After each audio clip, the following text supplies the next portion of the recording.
नमस्कार विद्यार्थी मित्रांनो, कोविड-19च्या या सद्यस्थितीत आपल्या शाळा बंद असल्या तरी आपले शिक्षण चालूच आहे आणि त्याच अनुषंगाने बृहन्मुंबई महानगरपालिका शिक्षण विभाग व्हर्च्युअल ट्रेनिंग सेंटरच्या माध्यमातून व्हिडिओ थ्रू आपण आज भेटणार आहोत। मी निलिमा कदम, आपली व्हर्च्युअल शिक्षिका। आजचा विषय आपण बघणार आहोत इयत्ता 10वी विज्ञान आणि तंत्रज्ञान भाग 1 भिंगे व त्यांचे उपयोग।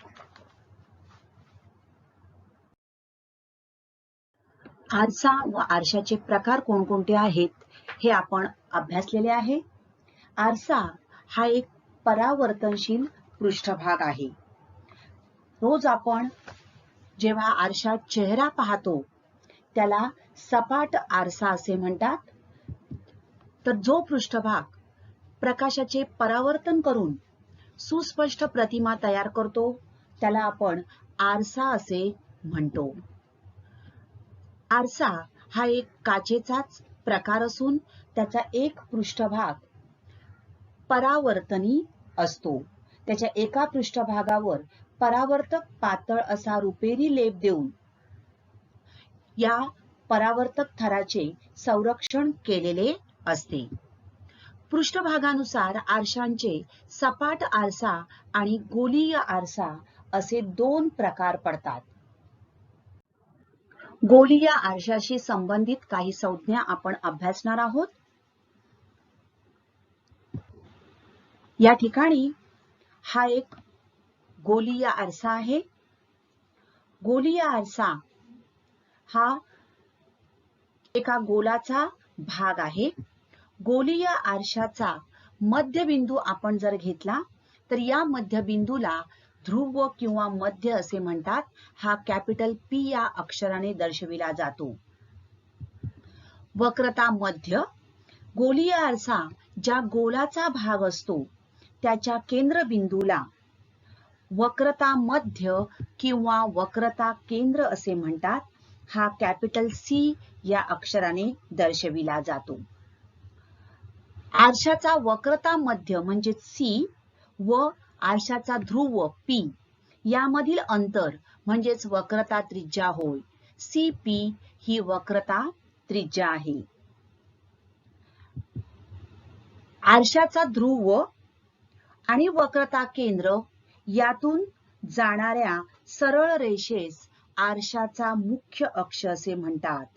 बघा, आरशाचा ध्रुव म्हणजेच आणि P आणि काय आहे वक्रता केंद्र यामधून जाणारी ही सरळ रेषा यालाच मुख्य अक्ष असे म्हणतात। आता या ठिकाणी मुख्य अक्षाला समांतर असणारे आपाती किरण अंतर्गोल आरसा घेतला आपण आणि या आरशाच्या मुख्य अक्षाला समांतर असणारे हे आपाती किरण परावर्तनानंतर बघा ह्यांचं परावर्तन झालं। परावर्तनानंतर मुख्य अक्षावर आरशासमोर एका विशिष्ट बिंदूत मिळतात। या बिंदूला आरशाची मुख्य नाभी असे म्हणतात, प्रिन्सिपल फोकस F। तर अंतर्वक्र आरशाच्या मुख्य अक्षाला समांतर असणारे आपाती किरण परावर्तनानंतर मुख्य अक्षावरील ज्या बिंदूपाशी एकत्र येतात त्याला अंतर्वक्र आरशाची मुख्य नाभी असे म्हणतात। आणि बहिर्गोल आरशाच्या मुख्य अक्षाला समांतर असणारे आपाती किरण परावर्तनानंतर आरशा मागील मुख्य अक्षावरील एका विशिष्ट बिंदूपासून आल्यासारखे भासतात। त्या बिंदूला बहिर्गोल आरशाची मुख्य नाभी असे म्हणतात। तर ही आहे मुख्य नाभी। नाभीय अंतर आरशाचा ध्रुव आणि नाभी यांच्यातील अंतराला नाभीय अंतर असे म्हणतात। हे स्मॉल f या अक्षराने दर्शविले जाते। बघा, ध्रुव आहे, वक्रता केंद्र आणि आरशाचा ध्रुव आणि नाभी हा मुख्य नाभी झाली, फोकस मिळाली आपल्याला।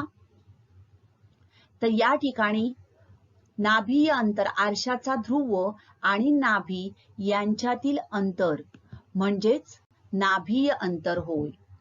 तर नाभीय अंतर हे वक्रता त्रिज्येच्या निम्मे असते.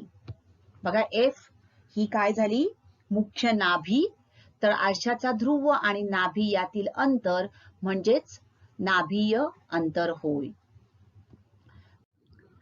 भिंग एक किंवा दोन वक्रपृष्ठांमध्ये अंतरित केलेल्या पारदर्शक माध्यमाच्या खंडाला भिंग असे म्हणतात. थोडक्यात भिंग हे दोन पृष्ठभागांनी युक्त असे एक पारदर्शक माध्यम असते आणि त्यापैकी निदान एक पृष्ठभाग हा गोलीय असतो. दैनंदिन जीवनामध्ये उपयोगात येणारी भिंग तुम्ही बघितलेलीच असतील. उदाहरणार्थ कॅमेरामध्ये वापरलं जाणारं भिंग, अगदी छोटी छोटी अक्षरे आपल्याला मोठी करून वाचण्यासाठी आपण वापरतो ही मॅग्निफाइंग ग्लास. त्यानंतर कॉन्टॅक्ट लेन्सेस, चष्म्याच्या ऐवजी आपण या लेन्सेस वापरतो. सूक्ष्मदर्शकामध्ये वापरली जाणारी भिंग, चष्म्याच्या मध्ये वापरली जाणारी ही भिंग. त्यानंतर दरवाजासाठी वापरलं जाणारं, दरवाजामध्ये प्रवेशद्वाराला असणारे हे नेत्रगोल.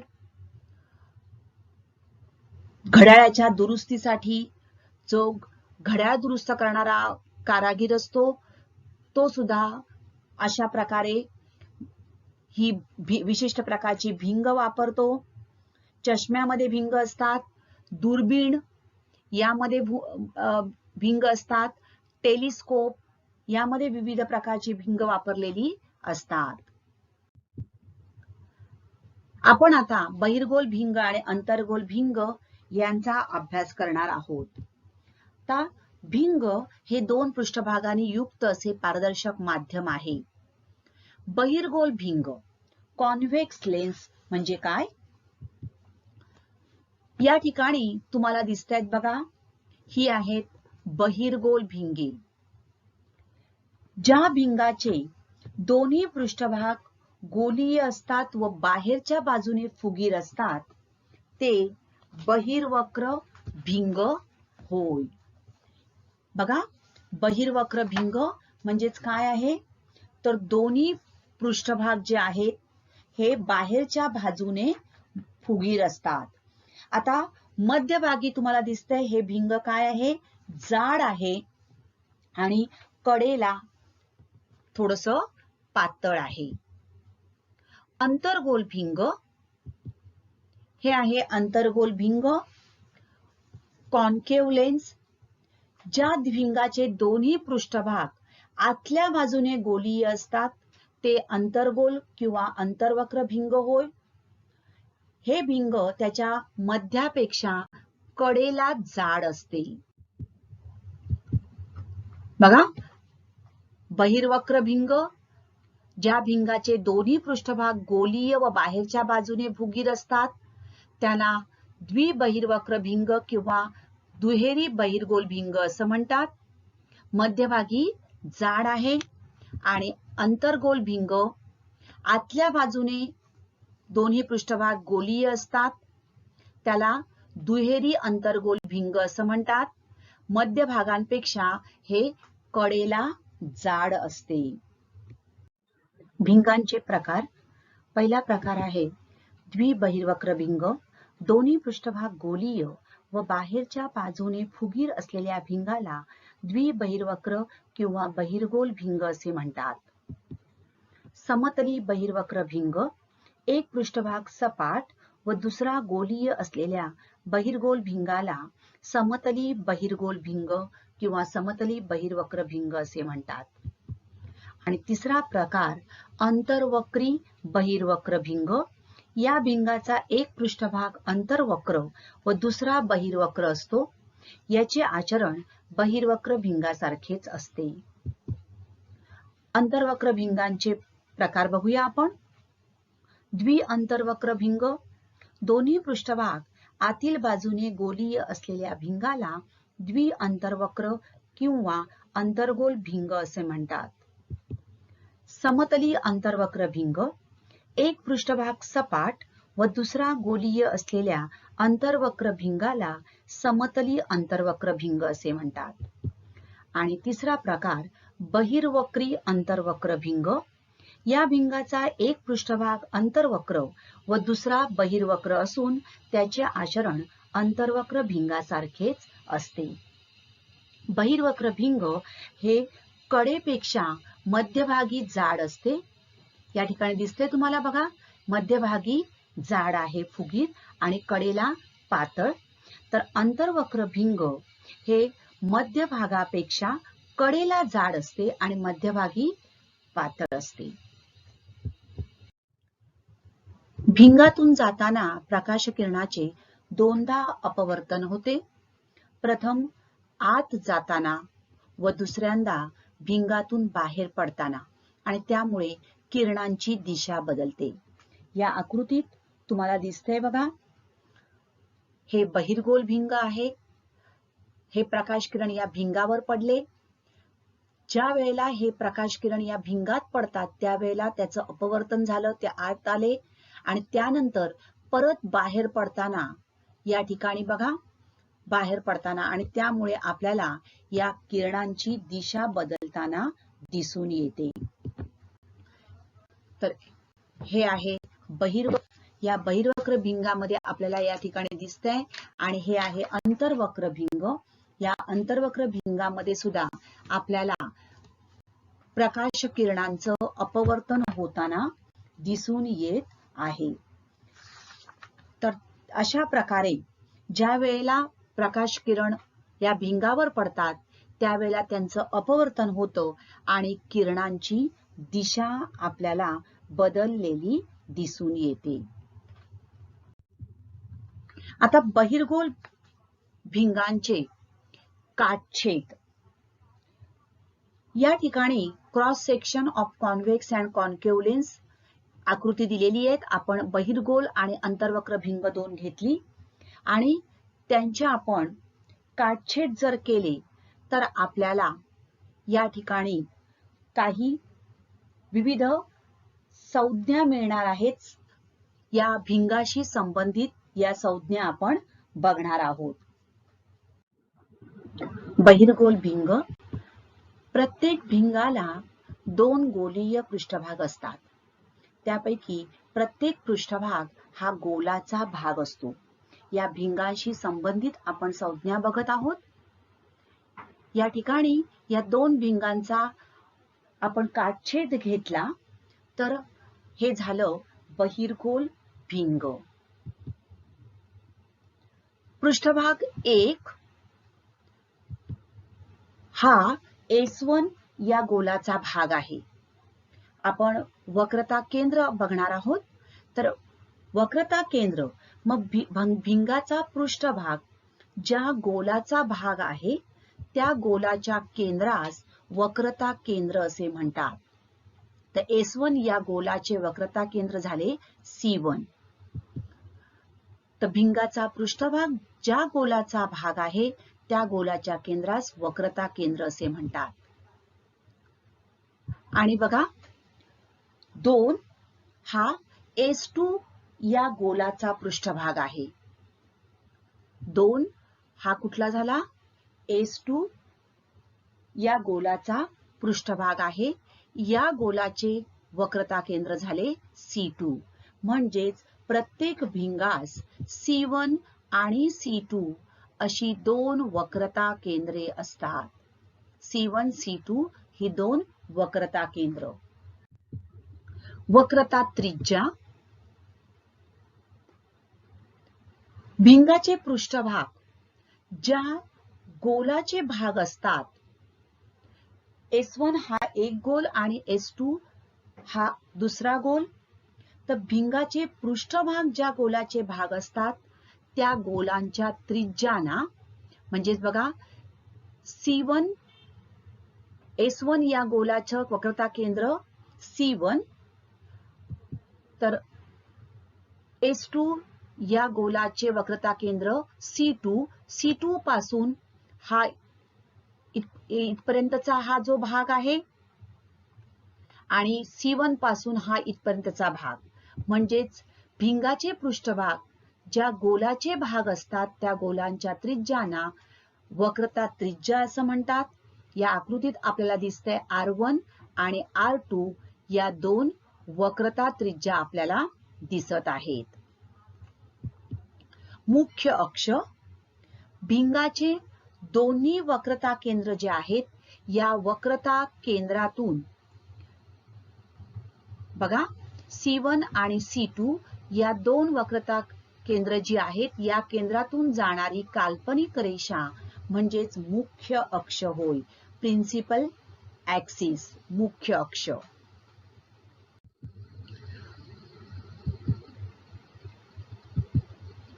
अंतर्गोल भिंगाकडे आपण येऊया आता.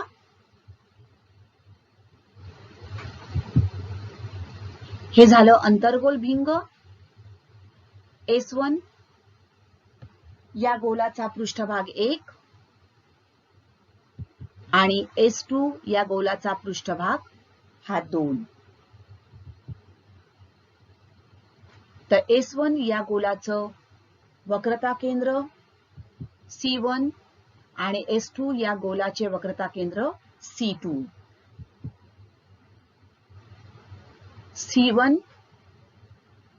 म्हणजे वक्रता S1 या गोलाची ही वक्रता त्रिज्या R1 आणि S2 या गोलाची वक्रता त्रिज्या R2. तर भिंगाचे पृष्ठभाग ज्या गोलाचे भाग असतात त्या गोलांच्या त्रिज्यांना वक्रता त्रिज्या असं म्हणतात. मुख्य अक्ष, भिंगाच्या दोन्ही वक्रता केंद्रातून जाणारी काल्पनिक रेषा म्हणजेच मुख्य अक्ष. प्रकाशीय केंद्र, ऑप्टिकल सेंटर, हे बहिर्गोल भिंग आपण घेतलं. ह्या बहिर्गोल भिंगाचा हा मुख्य अक्ष आहे म्हणजेच वक्रता केंद्रातून जाणारी ही काल्पनिक रेषा. ज्या वेळेला प्रकाश किरण या भिंगावर पडतो तर प्रकाश किरण भिंगाच्या या बिंदूवर पडल्यानंतर तो विचलित न होता सरळ पुढे जातो.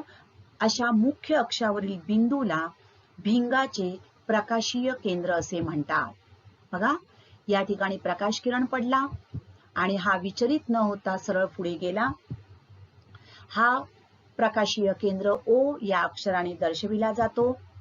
तर प्रकाश किरण भिंगाच्या ज्या बिंदूतून जाताना विचलित होत नाही अशा मुख्य अक्षावरील बिंदूला भिंगाचे प्रकाशीय केंद्र असे म्हणतात.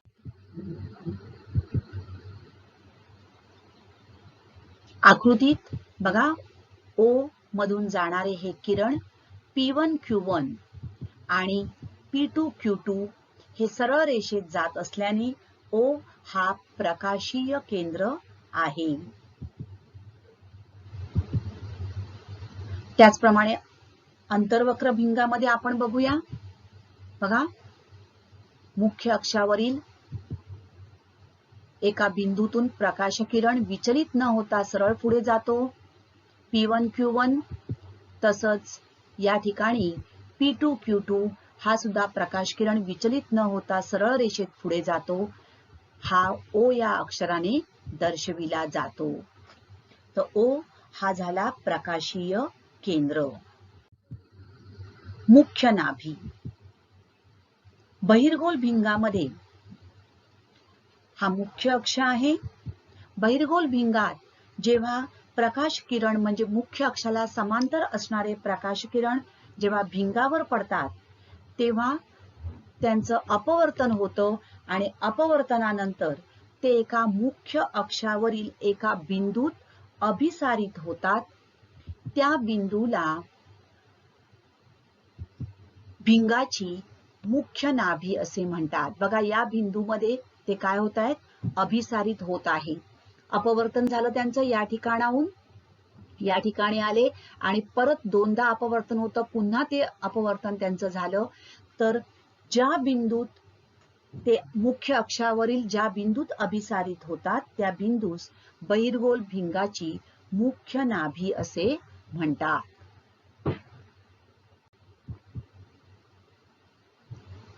प्रत्येक या ठिकाणी बहिर्गोल भिंगाची ही झाली एक नाभी. दुसरी नाभी या ठिकाणी आहे कारण हा दुसरा पृष्ठभाग असणार आहे. तर प्रत्येक भिंगास F1 आणि F2 अशा 2 नाभी असतात. आता अभिसारित होणे म्हणजे काय? तर किरण अभिसारित होणे म्हणजेच एकाच बिंदूच्या ठिकाणी एकत्र येणे. मुख्य अक्ष, प्रकाशीय केंद्र O, हे मुख्य अक्षाला समांतर असणारे प्रकाश किरण आहेत. हे भिंगावर पडले, अपवर्तनानंतर ते काय होत आहेत? एका बिंदूत एकत्र येत आहेत. मग अशा प्रकारे जेव्हा मुख्य अक्षाला समांतर असणारे प्रकाश किरण अपवर्तनानंतर मुख्य अक्षावर एकत्र येतात म्हणजेच काय होतात? अभिसारित होतात. आणि म्हणून या भिंगाला बघा, या बिंदूमध्ये ते एकत्र येतात. अभिसारी भिंग म्हणजेच काय? तर बहिर्गोल भिंगामध्ये मुख्य अक्षाला समांतर असणारे प्रकाश किरण अपवर्तनानंतर मुख्य अक्षावर एकत्र येतात म्हणजेच अभिसारित होतात. आणि म्हणून या भिंगाला अभिसारी भिंग, कन्व्हर्जिंग लेन्स असे म्हणतात. या बिंदूत ते एकत्र येत आहेत आणि म्हणून याला अभिसारी भिंग असे म्हणतात. मुख्य नाभी, अंतर्गोल भिंगाची मुख्य नाभी आपण बघूया. मुख्य अक्ष, प्रकाशीय केंद्र O. या ठिकाणी मुख्य अक्षाला समांतर असणारे प्रकाश किरण जेव्हा या अंतर्गोल भिंगावर पडतात तेव्हा अपवर्तनानंतर काय होत आहेत? ते अपसारित होतात आणि काय होत आहेत बघा? अपसारित होतात म्हणजेच काय होतात? दूर जात आहेत.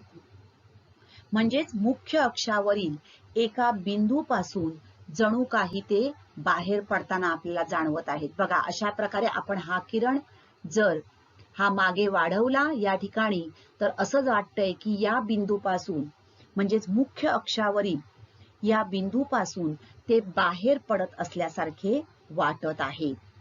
तर ज्या बिंदूपासून ते बाहेर पडल्यासारखे वाटतात त्या बिंदूला अंतर्गोल भिंगाची मुख्य नाभी असे म्हणतात. आता पुन्हा या ठिकाणी अंतर्गोल भिंगामध्ये बघा, मुख्य अक्षाला समांतर असणारे हे प्रकाश किरण हा आणि हा त्यांचं अपवर्तन झालं, परंतु या ठिकाणाहून ते बाहेर पडल्यासारखे वाटतात आणि म्हणून ही झाली अंतर्गोल भिंगाची मुख्य नाभी. या ठिकाणी सुद्धा 2 पृष्ठभाग असणार आहेत, त्यामुळे F1 आणि F2 या मुख्य नाभी या ठिकाणी आहेत.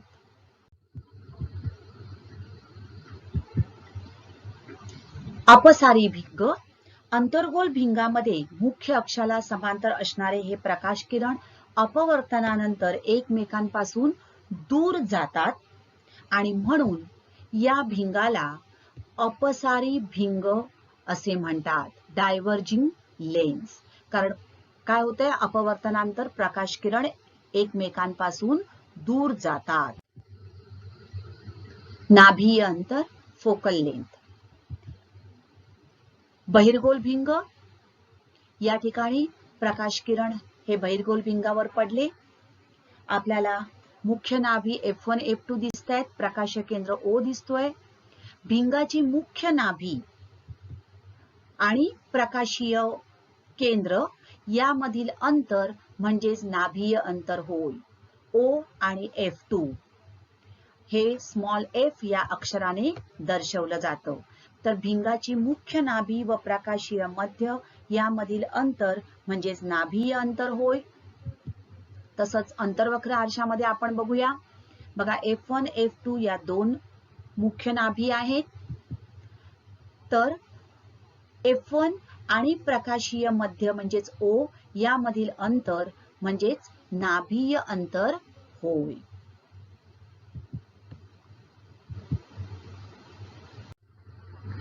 गोलीय आरशाद्वारे मिळणाऱ्या प्रतिमांचा अभ्यास करण्यासाठी किरणाकृती काढण्याचे नियम आपण शिकलेलो आहोत. भिंगाद्वारे मिळणाऱ्या प्रतिमांचा अभ्यासही या किरणाकृतींच्या सहाय्याने करता येतो आणि त्यामुळे भिंगाद्वारे मिळणाऱ्या प्रतिमांचं स्थान, त्यांचा आकार किंवा स्वरूप आपण समजू शकतो. ते नियम आपण बघूया. आपण हे जर बहिर्वक्र भिंग घेतलं तर बघा, हा मुख्य अक्ष, नाभी F1 F2 आणि प्रकाशीय केंद्र O. आपाती किरण जर मुख्य अक्षाला समांतर असेल, बघा आपाती किरण आहे, हा मुख्य अक्षाला समांतर दिसतोय, तर अपवर्तित किरण हा F2 मधून जाताना आपल्याला दिसतोय. F2 ही सुद्धा मुख्य नाभी आहे. म्हणजेच पहिला नियम झाला, आपाती किरण जर मुख्य अक्षाला समांतर असेल तर अपवर्तित किरण मुख्य नाभीतून जातो. दुसरा नियम, प्रकाशीय केंद्र O, मुख्य नाभी F1 F2. आपाती किरण जर मुख्य नाभीतून जात असेल, बघा F1 मधून गेला तर अपवर्तित किरण मुख्य अक्षाला समांतर जातो. जर आपाती किरण मुख्य नाभीतून जात असेल तर अपवर्तित किरण मुख्य अक्षाला समांतर जातो. आणि तिसरा नियम, प्रकाशीय केंद्र मुख्य नाभी, जर आपाती किरण भिंगाच्या प्रकाशीय केंद्रातून जात असेल तर अपवर्तित किरण त्याची दिशा बदलत नाही, त्याच दिशेत सरळ पुढे जातो. जर आपाती किरण भिंगाच्या प्रकाशीय केंद्रातून जात असेल तर त्याची दिशा बदलत नाही. गोलीय आरशाद्वारे आपल्याला या ज्या प्रतिमा मिळतात, या प्रतिमा दोन प्रकारच्या असतात, आभासी प्रतिमा व वास्तव प्रतिमा. आभासी प्रतिमा आकृतीत तुम्हाला दिसते बघा, ही आहे आभासी प्रतिमा. ही प्रतिमा अशा बिंदूपाशी आपल्याला मिळते की जेथून परावर्तित किंवा अपवर्तित प्रकाश किरण अपसारित झाल्याचा भास होतो. बघा, या ठिकाणाहून हे प्रकाश किरण पडले या भिंगावर आणि या ठिकाणाहून अपसारित झाल्याचा आपल्याला भास होत आहे. प्रत्यक्षात ह्यांचं अपवर्तन या ठिकाणाहून झालेलं आहे, परंतु ते या ठिकाणाहून अपसारित झाल्याचा भास होतो आणि त्या बिंदूपासून किंवा त्या बिंदूपाशी मिळणारी ही जी प्रतिमा आहे ती प्रतिमा म्हणजेच आभासी प्रतिमा होय. ही प्रतिमा आपल्याला प्रत्यक्ष पडद्यावर मिळविता येत नाही, कारण प्रकाश किरण त्या ठिकाणी प्रत्यक्षात एकत्र येत नाहीत. आपल्याला भास फक्त त्या ठिकाणी होतो आणि म्हणून ही झाली आभासी प्रतिमा. दुसरी आहे वास्तव प्रतिमा, रिअल इमेज. या ठिकाणी बघा दिसते तुम्हाला, ही आहे वास्तव प्रतिमा. म्हणजेच एखाद्या वस्तूपासून येणारे प्रकाश किरण आपल्या डोळ्यात प्रवेश करतात तेव्हा आपण ती वस्तू पाहू शकतो. तर परावर्तित किंवा अपवर्तित प्रकाश किरण एका बिंदूतून अभिसारित होऊन तयार होणारी जी प्रतिमा आहे त्या प्रतिमेला वास्तव प्रतिमा असे म्हणतात. ही वास्तव प्रतिमा आपल्याला प्रत्यक्ष पडद्यावर मिळविता येते.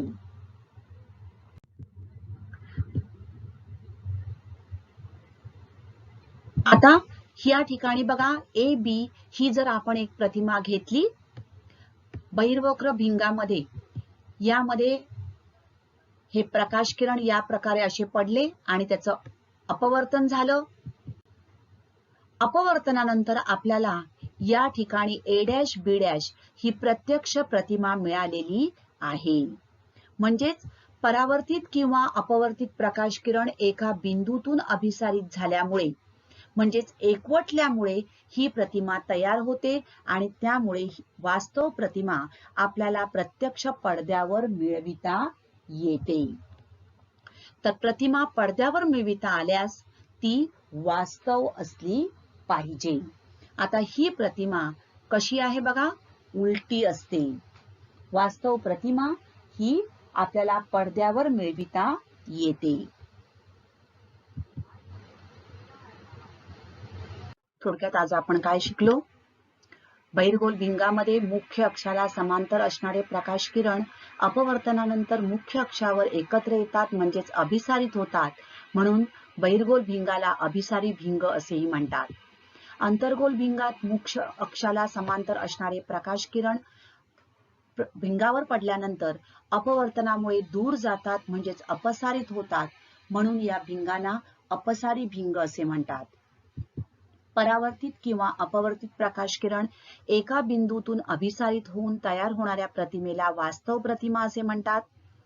तर परावर्तित किंवा अपवर्तित प्रकाश किरण एका बिंदूतून अपसारित झाल्याचा भास होऊन त्या बिंदूपाशी मिळणाऱ्या प्रतिमेला आभासी प्रतिमा असे म्हणतात. या बहिर्गोल भिंगाद्वारे किंवा अंतर्गोल भिंगाद्वारे आपल्याला प्रतिमा कशा मिळविता येतात ते आपण पुढील भागात बघणार आहोत.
तर विद्यार्थी मित्रांनो,